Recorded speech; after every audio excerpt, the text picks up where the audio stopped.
dengan nama Allah yang Maha Murah. Merdeka! Merdeka! Merdeka! Merdeka!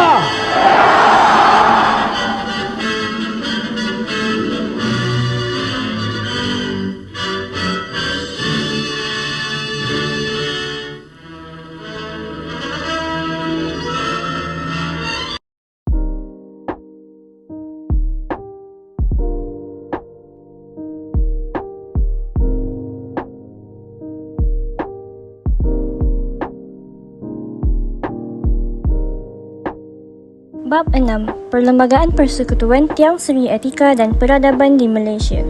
Pengenalan. Perlembagaan atau undang-undang merupakan salah satu daripada 5 syarat sesebuah negara itu dipanggil negara selain daripada perlu adanya penduduk, kerajaan, wilayah dan kedaulatan. Boleh dikatakan semua negara merdeka di dunia mempunyai perlembagaan, sama ada perlembagaan bertulis atau tidak bertulis. Perlembagaan bertulis ialah seperti Perlembagaan Malaysia, manakala perlembagaan tidak bertulis seperti Perlembagaan Great Britain. Perlembagaan negara Malaysia dibentuk berdasarkan sejarah yang sangat panjang, berteraskan perjuangan rakyat serta kerjasama pelbagai etnik dalam menghadapi ujian getir penjajahan British.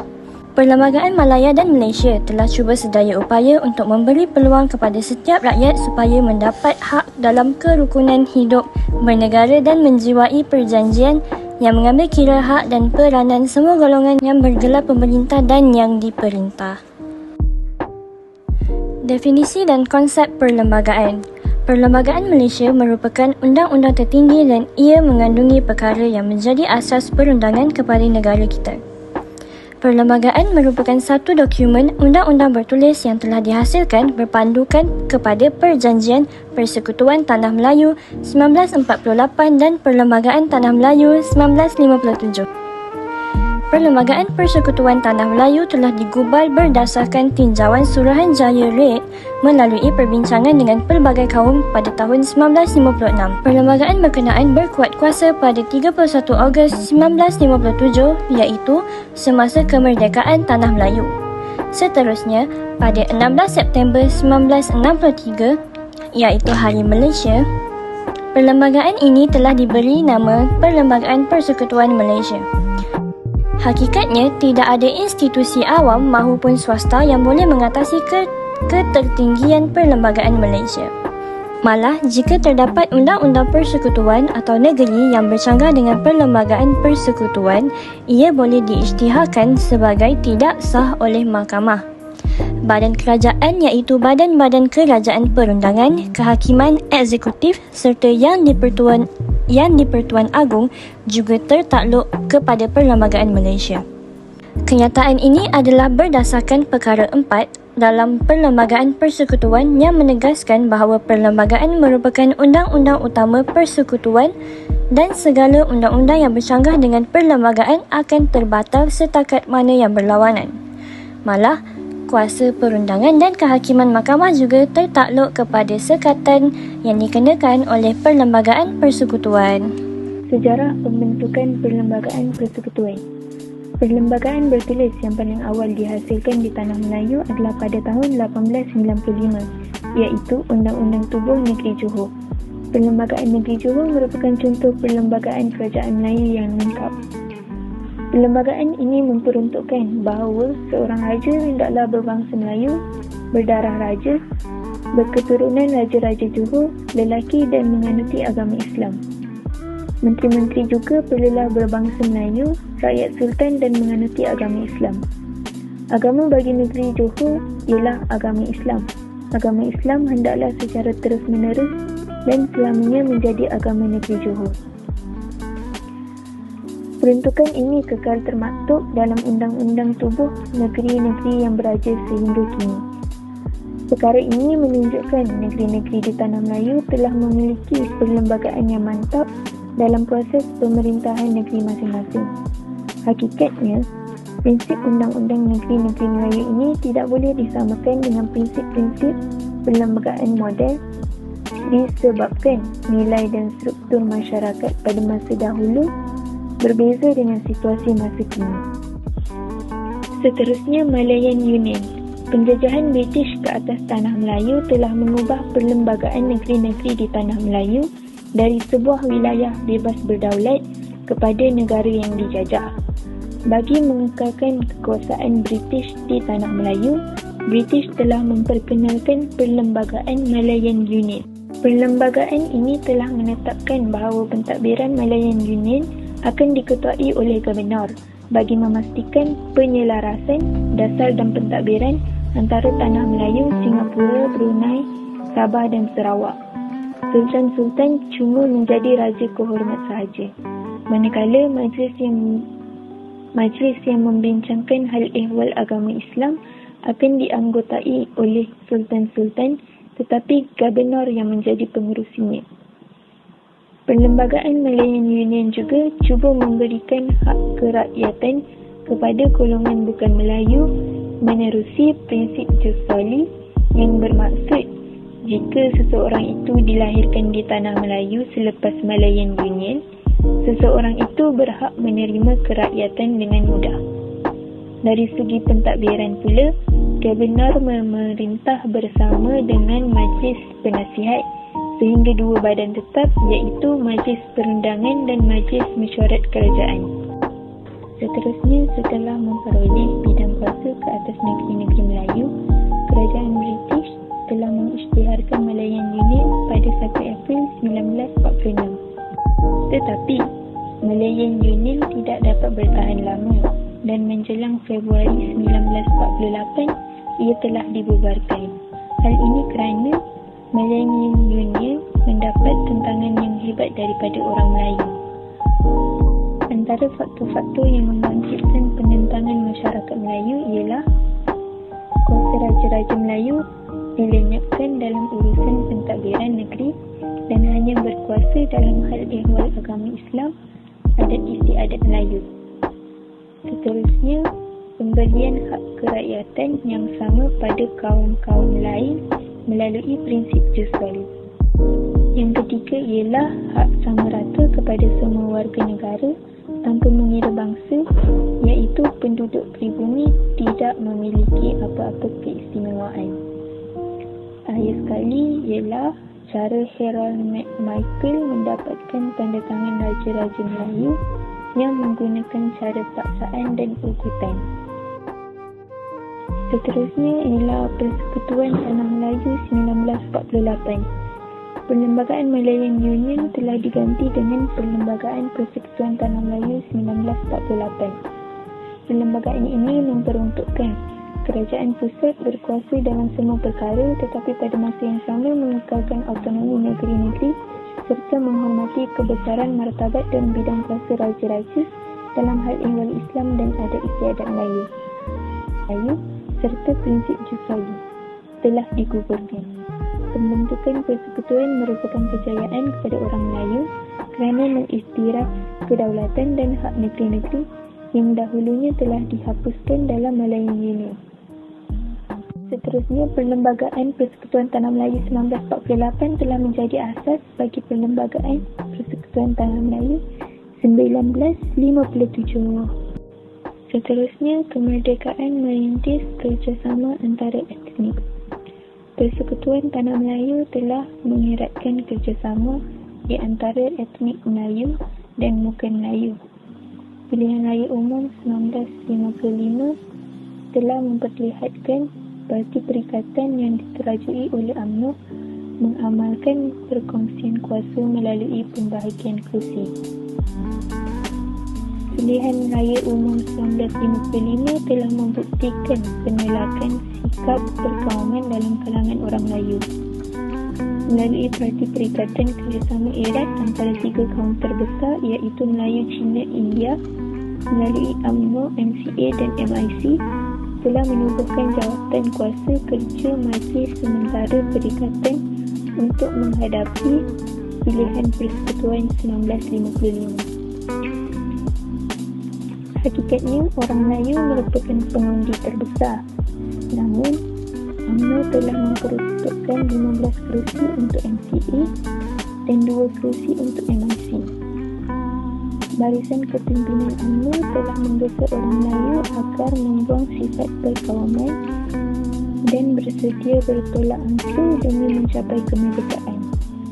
Oleh itu, semangat toleransi antara etnik yang tinggi telah mendorong kemenangan Parti Perikatan yang memenangi 51 kursi daripada 52 kursi yang dipertandingkan. Kemenangan dalam pilihan raya ini telah menyentuh jalan ke arah kemerdekaan. Perkara ini telah berjaya mewujudkan masyarakat yang bekerjasama dan bersatu padu. Keadaan ini telah memperlihatkan kejayaan masyarakat di Tanah Melayu menolak pandangan sempit perkauman dan bekerja keras bersama-sama ke arah menuntut kemerdekaan daripada penjajah. Kemenangan Parti Perikatan ini telah membuka jalan penubuhan satu jemaah menteri dan Tunku Abdul Rahman selaku Yang di-Pertua UMNO dan pengerusi Parti Perikatan telah dilantik sebagai Ketua Menteri Tanah Melayu yang pertama dan turut menyandang jawatan Menteri Hal Ehwal Dalam Negeri dan dibantu 10 menteri lain, iaitu 6 orang dari UMNO, 3 dari MCA dan 1 dari MIC. Pemilihan wakil 3 etnik terbesar ini dalam Kabinet menunjukkan satu kerjasama yang baik serta memberi keseimbangan etnik dalam usaha ke arah kemerdekaan yang sebenar. Assalamualaikum warahmatullahi wabarakatuh. Saya akan membincangkan beberapa perkara iaitu peranan Suruhanjaya RED dalam penggubalan Perlembagaan Persekutuan Tanah Melayu, jawatan kuasa kerja dan pengisytiharaan perlembagaan serta hubungan persekutuan dan negeri iaitu isu federalisme.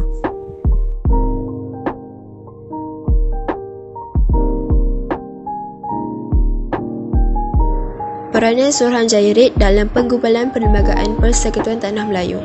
Satu Suruhanjaya telah dibentuk pada bulan Mac 1956 bagi menggubal Perlembagaan Persekutuan Tanah Melayu. Suruhanjaya ini dinamakan Suruhanjaya RED bersempena nama pengerusinya iaitu Red Lord dari Britain, manakala ahlinya ialah Sir Ivor Jennings juga dari Britain, Sir William McKell dari Australia, Bin Malik dari India dan Hakim Abdul Malik dari Pakistan. Keahlian Suruhanjaya ini telah dipersetujui oleh Parti Perikatan dengan anggota Suruhanjaya telah dipilih oleh penjajah British.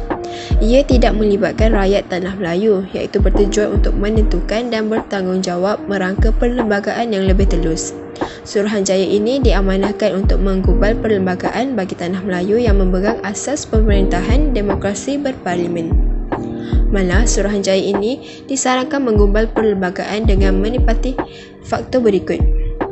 Pertama, pembentukan sebuah persekutuan dengan kerajaan pusat yang kuat. Kedua, pemeliharaan kedudukan, keistimewaan, kehormatan dan hak Raja-Raja Melayu. Ketiga, pewujudan jawatan ketua negara yang bergelar yang di-Pertuan Agong. Keempat, pemeliharaan hak-hak istimewa orang Melayu serta hak-hak yang sah milik kaum-kaum lain. Dan yang kelima, pembentukan sebuah sistem kewarganegaraan yang seragam untuk seluruh persekutuan Tanah Melayu. Suruhanjaya juga menggubal perlembagaan mengikut dua objektif berikut, iaitu mestilah ada peluang sepenuhnya untuk pertumbuhan sebuah negara yang bersatu padu, bebas dan demokratik, serta mestilah ada kemudahan lengkap untuk membangunkan sebuah negara dan mengekalkan serta meningkatkan taraf hidup rakyat. Suruhanjaya RED juga menerima 131 memorandum bertulis dari parti-parti politik, Raja-Raja Melayu, persatuan-persatuan dan orang perseorangan. Memorandum dari Parti Perikatan penting untuk menggambarkan sikap tolak ansur yang dicapai tiga kaum terbesar. Pakatan Murni mencapai tolak ansur berkaitan hal kerakyatan, agama Islam, bahasa Melayu, kedudukan istimewa orang Melayu dan Bumi Putra serta Raja-Raja Melayu. Jawatan Kuasa Kerja dan Pengisytiharaan Perlembagaan.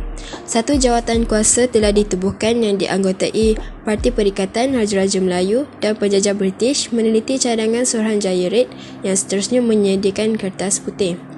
Laporan ini telah mengumpulkan semua semakan serta penelitian terhadap laporan yang dikeluarkan oleh Suruhanjaya RED.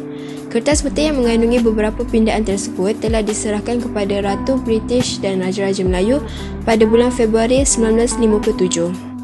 Seterusnya, draft Perlembagaan Persekutuan diisytiharkan sebagai Perlembagaan Persekutuan.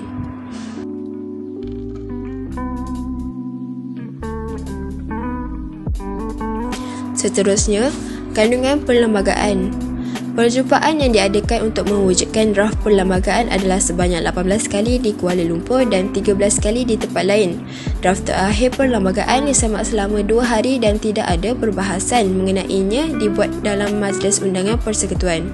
Apabila Malaysia dalam peringkat perancangan, Suruhanjaya Kobot telah mengusulkan supaya Perlembagaan Tanah Melayu dijadikan asas, tetapi beberapa panduan perlu dibuat untuk disesuaikan dengan kemasukan Singapura, Sarawak dan Sabah.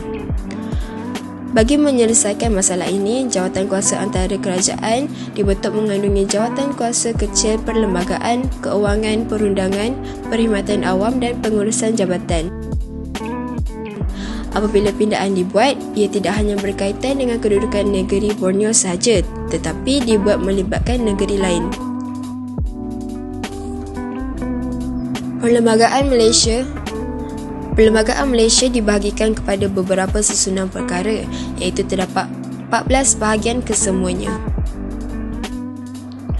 Hubungan persekutuan dan negeri, iaitu isu federalisme. Dalam Perlembagaan Persekutuan, kuasa kerajaan negeri dalam senarai negeri, manakala satu lagi senarai, iaitu senarai bersama. Senarai kuasa persekutuan ialah dalam bahagian 4, senarai kuasa negeri pada bahagian 5 dan senarai kuasa pusat dan negeri pada bahagian 6. Bagi sebuah negara persekutuan, biasanya terdapat 2 tahap kuasa, iaitu kuasa negeri lebih kuat dari kuasa pusat atau kuasa pusat lebih kuat daripada negeri. Dalam kes Malaysia, perlembagaan telah meletakkan kuasa pusat lebih kuat daripada kuasa negeri dalam soal keuangan. Misalnya, negeri biasanya bergantung kepada geran kerajaan pusat. Negeri yang lebih maju dan banyak sumber asli biasanya mendapat geran yang lebih. Dari segi politik, negeri-negeri tidak mempunyai kuasa yang kuat ke atas persekutuan kerana kuasa tertentu seperti hal ehwal luar dan pertahanan dikuasai oleh pusat. Yang di-Pertuan Agong juga mempunyai kuasa mengisytiharkan darurat sekiranya terdapat kuasa negeri yang mungkin menentang kuasa pusat dan dianggap mewujudkan keadaan yang tidak tenteram. Kerajaan pusat misalnya berkuasa ke atas hal ehwal luar negeri, pertahanan, kewangan dan pendidikan, manakala kerajaan negeri berkuasa ke atas tanah, undang-undang Islam, pertanian dan perhutanan. Selain daripada itu, terdapat bidang kuasa melibatkan negeri dan pusat seperti kebajikan sosial dan beasiswa. Dari segi pemerintahan negeri, Sultan dan Yang di-Pertuan Negeri adalah ketua kerajaan negeri. Negeri juga mempunyai perlembagaannya sendiri dan mempunyai kuasa eksekutif, biasanya dikenali sebagai Exco, yang bertanggungjawab ke atas pentadbiran awam negeri. Seterusnya, kemasukan Sabah dan Sarawak ke dalam Persekutuan Malaysia melibatkan hubungan antara persekutuan dan negeri kerana mempunyai kuasa autonomi yang lebih dalam beberapa perkara, iaitu tersenarai dalam senarai perundangan. Dari segi imigrasi, negeri Borneo iaitu Sabah dan Sarawak berhak mengenakan sekatan tertentu seperti hal ehwal tanah, iaitu kuasa pusat berhak ke atas negeri untuk tujuan persekutuan tetapi tidak di Borneo. Perkara-perkara lain ialah berkaitan dengan agama rasmi, iaitu agama rasmi negara ialah Islam tetapi tidak di Borneo. Dari segi kehakiman, Borneo mempunyai hakim tingginya sendiri. Bahasa kebangsaan pula, bahasa Inggeris digunakan selama 10 tahun selepas kemasukan ke dalam persekutuan, dan kedudukan Bumiputera iaitu sama seperti perkara 153 bagi kedudukan orang Melayu di Semenanjung. Fungsi Perlembagaan Persekutuan Tiang Seri Etika dan Peradaban. Perlembagaan Malaysia adalah penting kerana ianya sebagai tiang seri kepada etika dan peradaban negara Malaysia. Perjanjian tak serta sebagai kontrak sosial yang menjadi asas kepada perundangan dan keamanan negara. Fungsi Perlembagaan Persekutuan yang pertama adalah untuk mengelakkan penyalahgunaan kuasa oleh mana-mana pihak serta menjamin keadilan, kesepakatan dan kepentingan bersama antara kerajaan persekutuan dan kerajaan negeri. Kedaulatan undang-undang adalah falsafah negara yang penting, berada pada kedudukan keempat dalam rukun negara Malaysia selepas kepercayaan kepada Tuhan, kesetiaan kepada raja dan negara, dan keluhuran perlembagaan. Kedaulatan undang-undang membawa prinsip bahawa semua orang dan institusi tertakluk dan bertanggungjawab kepada undang-undang yang sedang berkuat kuasa.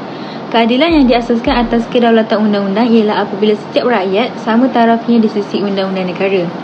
Kebebasan asasi terjamin bagi semua warga negara Malaysia dan undang-undang negara berasaskan kepada perlembagaan.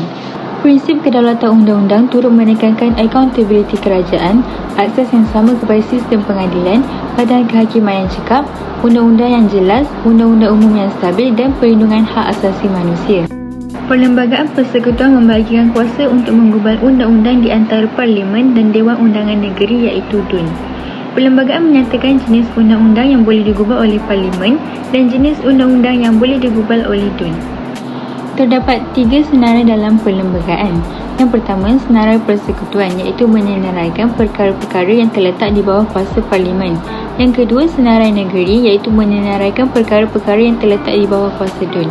Dan yang ketiga, senarai bersama iaitu menyenaraikan perkara-perkara yang Parlimen dan DUN boleh gubal undang-undang. Antara perkara yang tersenarai di bawah senarai persekutuan ialah hubungan luar seperti perjanjian antarabangsa, pertahanan, keselamatan dalam negeri, undang-undang dan tata cara sivil dan jenayah termasuk bidang kuasa dan kuasa mahkamah kecuali mahkamah syariah negeri, rahsia rasmi, undang-undang Islam dan peribadi yang lain bagi tujuan undang-undang persekutuan dan kewarganegaraan Malaysia. Selain daripada itu, senarai persekutuan juga menyenaraikan perkara-perkara seperti kewangan, perdagangan dan perindasan termasuk import dan ekspor, perkapalan termasuk pelabuhan, perhubungan dan pengangkutan, pendidikan, perubatan dan kesihatan, kebajikan orang asli, pelancongan, buruh dan keselamatan sosial. Bagi senarai negeri pula, ia termasuk undang-undang Islam dan undang-undang peribadi dan keluarga bagi individu yang menganut agama Islam, mewujudkan mahkamah syariah, tanah, pertanian dan hutan, kerajaan tempatan, pasar dan pelesenan teater, pawagam dan tempat-tempat hiburan awam. Juga kerja raya negeri dan air kecuali pembekalan dan perkhidmatan air serta cuti negeri. Senarai bersama pula membenarkan Parlimen dan DUN menggubal undang-undang untuk perkara yang sama. Asalkan undang-undang tersebut tidak berlapis atau bercanggah, ia boleh terus wujud dan beroperasi bersama. Tetapi, sekiranya ada percanggahan bagi perkara bawah senarai tersebut, undang-undang Parlimen menjadi undang-undang yang harus dipatuhi. Senarai bersama ini termasuklah kebajikan awam, beasiswa, perlindungan haiwan liar dan taman-taman negara, perancangan bandar dan luar bandar, kesihatan awam, perparitan dan irigasi, budaya dan sukan, perumahan dan peruntukan kemudahan perumahan. Secara amnya, jika sesuatu perkara itu dalam senarai negeri, Parlimen tidak boleh menggubal undang-undang mengenainya. Tetapi, ada situasi di mana Parlimen boleh menggubal undang-undang berkenaan dengan perkara dalam senarai negeri. Situasi-situasi tersebut termasuklah sekiranya ada pengisytiharan darurat atau penyelarasan undang-undang negeri. Kerajaan Persekutuan mempunyai kuasa eksekutif ke atas semua perkara yang Parlimen boleh gubal undang-undang. Kerajaan negeri mempunyai kuasa eksekutif ke atas semua perkara yang DUN boleh menggubal undang-undang. Justeru, perlembagaan adalah penting untuk memastikan kesepakatan dan kepentingan bersama antara kerajaan pusat dan negeri bagi mengelakkan penyelewengan kuasa dan menegakkan keadilan dalam pemerintahan negara. Fungsi perlembagaan persekutuan yang kedua adalah untuk menjamin keutuhan dan kedaulatan negara. Perlembagaan boleh menjamin keutuhan dan kedaulatan sesebuah negara kerana ia merupakan undang-undang tertinggi yang perlu dipatuhi dalam menentukan hala tuju sesebuah negara. Tanpa perlembagaan, rakyat sesebuah negara tidak dapat menumpukan sepenuh perhatian dan taat serti mereka dalam mendirikan sebuah negara yang makmur dan utuh. Semangat nasionalisme tidak akan wujud dalam kalangan rakyat yang tidak memikirkan dan mencintai negara mereka. Apabila semangat ini tidak terdapat dalam diri rakyat, maka tidak akan wujud semangat patriotisme dalam jiwa sebagai satu syarat untuk menyumbang tenaga terhadap pembangunan negara. Apabila sesebuah negara tidak mempunyai kekuasaan yang teguh, pemerintahan yang kuat, musuh dengan mudah mengambil alih kerajaan atau tampuk pemerintahan negara. Jadi, dengan adanya perlembagaan negara, rakyat dapat berpegang kepada satu undang-undang yang diamalkan dan dihormati bersama untuk memastikan kewujudan sesebuah negara yang berdaulat. Fungsi perlembagaan persekutuan yang ketiga adalah memberikan jaminan terhadap hak asasi dan kebebasan rakyat dan keadilan sosial untuk semua kaum di negara ini. Dengan adanya perlembagaan, rakyat mendapat jaminan undang-undang bahawa tidak akan ada unsur-unsur diskriminasi di kalangan mereka.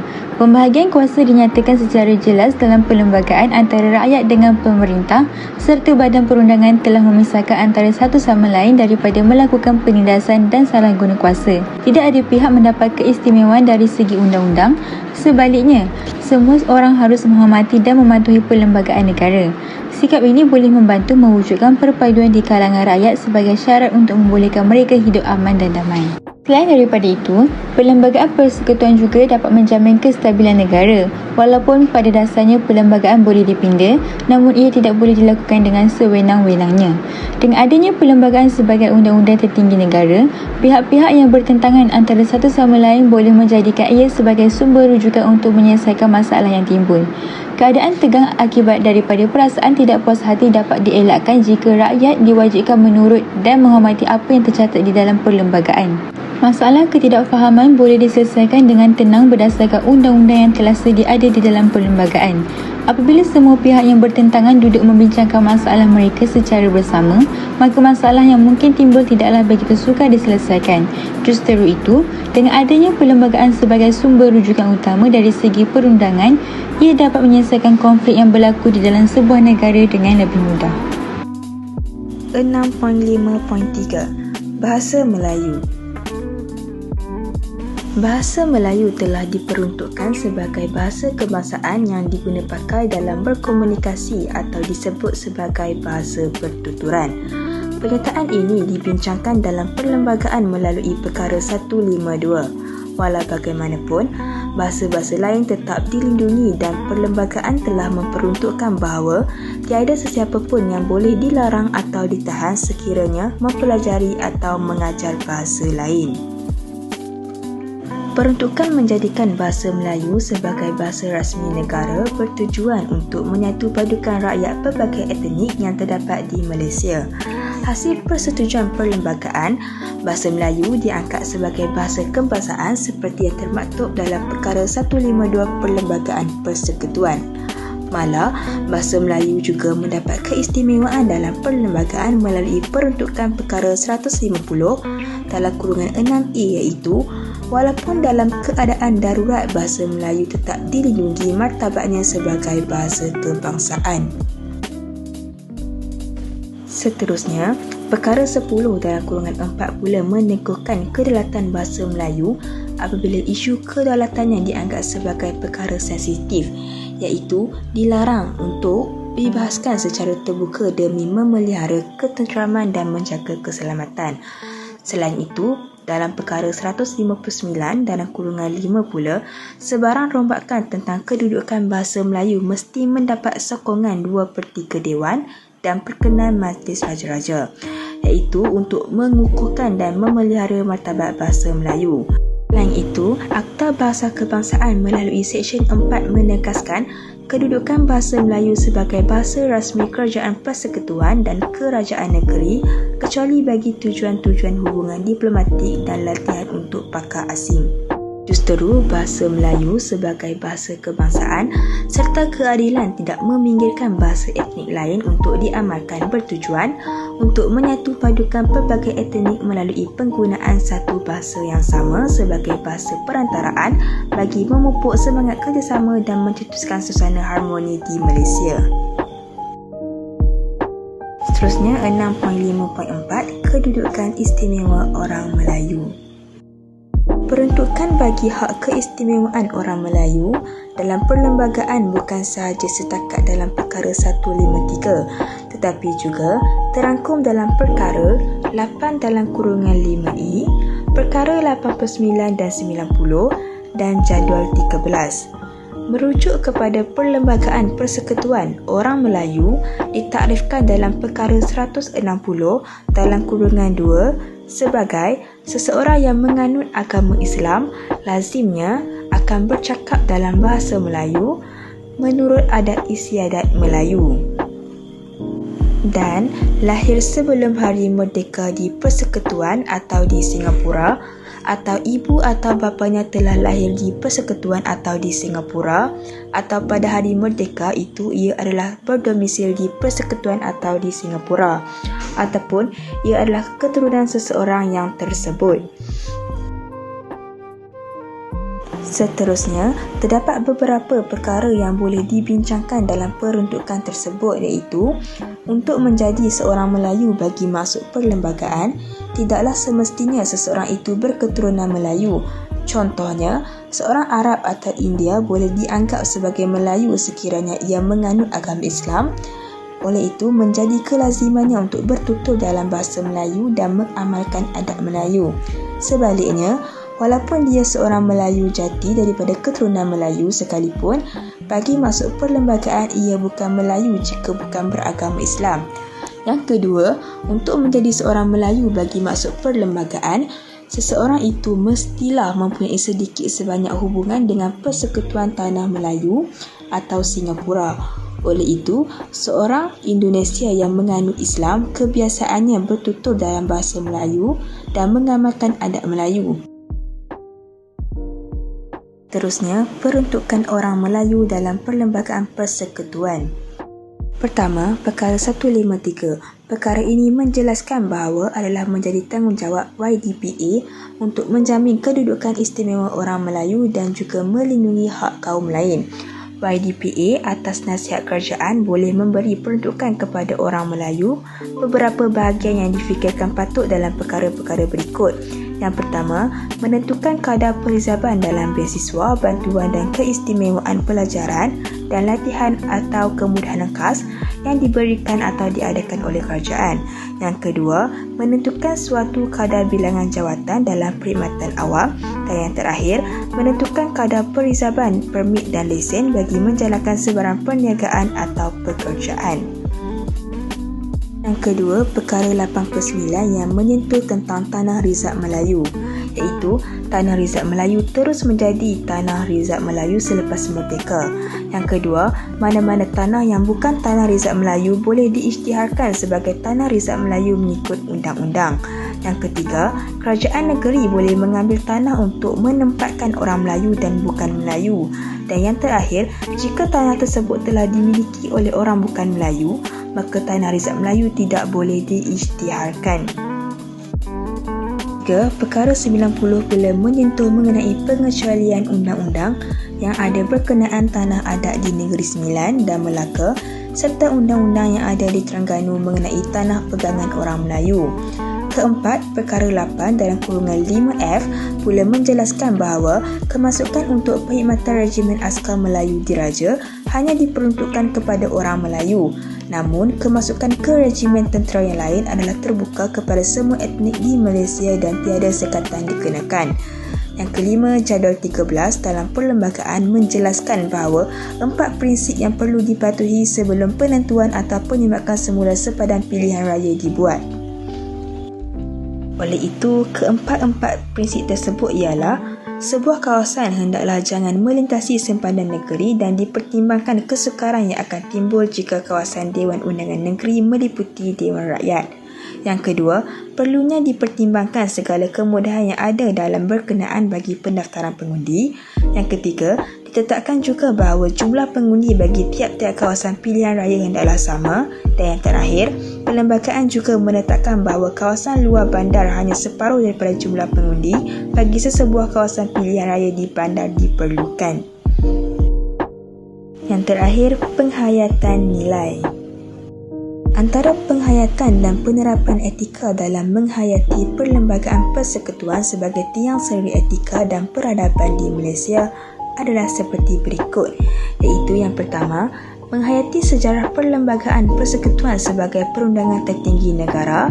Yang kedua, memahami definisi dan konsep perlembagaan persekutuan agar lebih menghargai kewujudan dan kepentingan perlembagaan sebagai ejen penyatuan. Yang ketiga, menghormati dan menjunjung tinggi perjanjian kontrak sosial yang telah dipersetujui agar keharmonian kaum dapat dikekalkan dalam konteks negara maju dengan acuan sendiri. Yang keempat, memahami sejarah dan tanggungan perlembagaan supaya sikap bertolak ansur dan bekerjasama dapat dikekalkan demi kemajuan dan keharmonian hidup bermasyarakat dalam konteks negara berbilang kaum. Dan yang terakhir, berbangga menjadi bangsa Malaysia yang menghayati etos nasional yang terdapat dalam perlembagaan persekutuan dan berusaha mempertahankannya. Kesimpulannya, Perlembagaan Persekutuan Malaysia yang ada pada masa kini berasaskan kepada perjanjian dan persefahaman antara pelbagai kaum sejak sebelum negara kita mencapai kemerdekaan lagi. Ianya telah mengambil kira kepentingan pelbagai kaum termasuklah kepentingan penduduk asal Tanah Melayu iaitu kaum Melayu serta Bumiputera, Sabah dan Sarawak. Hak-hak mereka perlulah dipertahankan kerana mereka telah pun bertolak ansur dengan kaum-kaum lain dengan memberikan hak kewarganegaraan yang sama rata kepada kaum-kaum lain. Setiap individu haruslah mengenang kembali sejarah negara kita sebelum cuba untuk mempertikaikan perjanjian yang telah dipersetujui oleh nenek moyang kita yang terdahulu. Oleh itu, dengan memahami sejarah, maka kita akan lebih bertolak ansur serta menerima perlembagaan tersebut dengan hati yang terbuka. Keadaan ini akan mendapat mengekalkan keamanan dan kestabilan dalam negara Malaysia kita yang cintai.